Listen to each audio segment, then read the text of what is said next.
On this episode of Cinema Disaster, we're going to be talking about the 1968 classic Planet of the Apes. It was written by Rod Serling, who you probably know as the writer and host of The Twilight Zone and Night Gallery. It was based on a novel by Pierre Boulle, and it was directed by Franklin J. Schaffner. It stars Charlton Heston as astronaut George Taylor, who crash lands on a planet where I guess the apes are the dominant species, and humans live as like a mute, primitive life form. And when their spaceship first crash lands, the planet seems desolate, and they end up doing like a soil sample, and they determine that that the planet is incapable of life. After they're wandering around for a while, they end up being confronted by this armed group of guerrilla soldiers, and they end up killing the crew member Dodge and shooting Taylor in the throat, which makes it where he can't talk. Then they take him captive. It's like him and a bunch of other like humans that they've captured. They take him back to Ape City. And in this world, or on this planet, where the apes are the dominant species, they treat humans very like inhumanely. They're killed or enslaved, or they're used for scientific research. There's a lot of underlying commentary in this, underlying like social commentary in this. I would say like stuff about racism, suppression of scientific knowledge, war, religion, animal rights. I mean, there's tons of great points and subtext in this film. The movie stars Maurice Evans as Dr. Zaius, who is, in this movie, he's the Minister of Science. And he has, like, access to, like, these ancient scrolls, which are the law of the land. And, but he knows more than he lets on. And I'm not going to spoil this for anybody, in case there is people out there who have not seen this film. But, he's definitely a suppressor of knowledge, suppressing scientific discovery. As the kid in this film says to Zaius, why must knowledge stand still, or why must science stand still, or something like that. He's definitely, like, I think I read in one article that he's sort of chief defender of the faith. The faith in the ancient scrolls as being law. Although he knows that that's bullshit, but that information is not given to the masses. So, and he's definitely, he's kind of portrayed as the villain in this film, but I don't necessarily think that he's a true villain. He's acting out of fear, and he thinks that he's doing the best for the community and the society they live in. He thinks he feels as though he's protecting them. But, you have to watch the movie and you'll get more into that, and it'll explain all of that stuff. It also stars Kim Hunter and Roddy McDowall. Kim Hunter played Zira, who's a psychologist and a vet. Roddy McDowall is, like, I guess her husband or boyfriend or something, and plays Cornelius. He's an archaeologist as well as a historian, and they're trying to prove the existence of an early non-simian civilization, which Dr. Zaius and the government of Ape City considers that heresy. And another thing about Cornelius is that he's trying to, he questions the sacred scrolls. He questions their infallibility. This movie, it's extremely deep, and it's one of those films that really makes you think and makes you sort of look at things in a different a different way.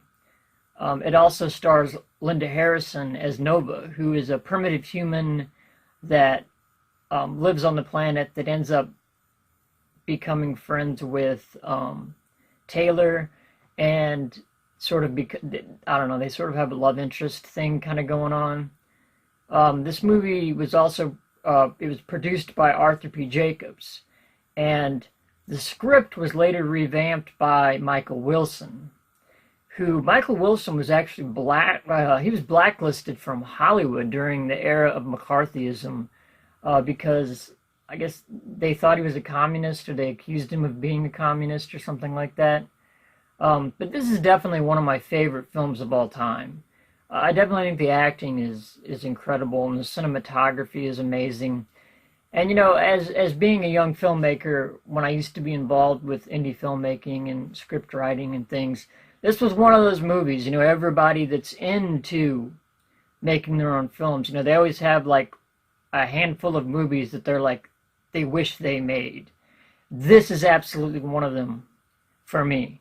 That this is the film, like, man, I would have loved to have made that film. So I don't know, the film's message also stands the test of time. It's one of those things that is just as true today as it was when this film came out in '68. And it's got like a really cool Twilight Zone style twist ending, which I'm sure most of you probably know it, but for the ones that don't, I'm not going to ruin it. But it was written by Rod Serling, you know, so that's no surprise at all. There's also an area in the film called the Forbidden Zone, and no one in Ape City is allowed in that area.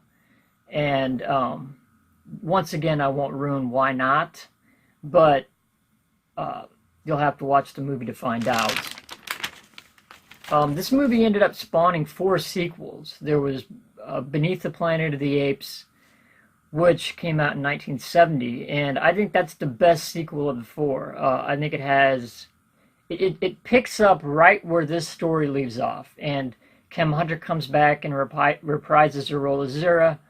Roddy McDowall comes back and reprises his role as Cornelius. We've got Maurice Evans coming back as Dr. Zaius. And then we have Linda Harrison coming back as Nova. And then, of course, we have Charlton Heston coming back as Taylor.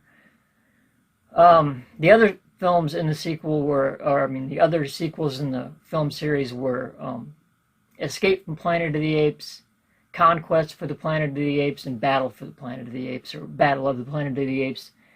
It also spawned a television series, which I thought was absolutely incredible. I own that on DVD. It came out in 1974, and it was canceled after just 14 episodes, but I honestly think that the television series is better than some of the later sequels that came. There also was a cartoon by Hanna-Barbera, and it was called Beneath the Planet of the Apes. No, shit. Wrong. Return to the Planet of the Apes.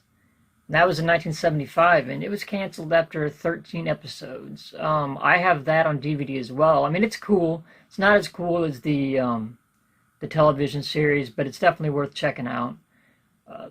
It also spawned like a whole series of comic books and toys, video games, and there was actually a video game in development for Planet of the Apes for the Atari 2600 in 1983. But because of the video game crash of '83, it remained unfinished until 2003, when it was all, I guess, like, it was I don't know who financed it or who picked it up or how this happened, but it ended up getting released, and they changed the title to Revenge of the Planet of the Apes.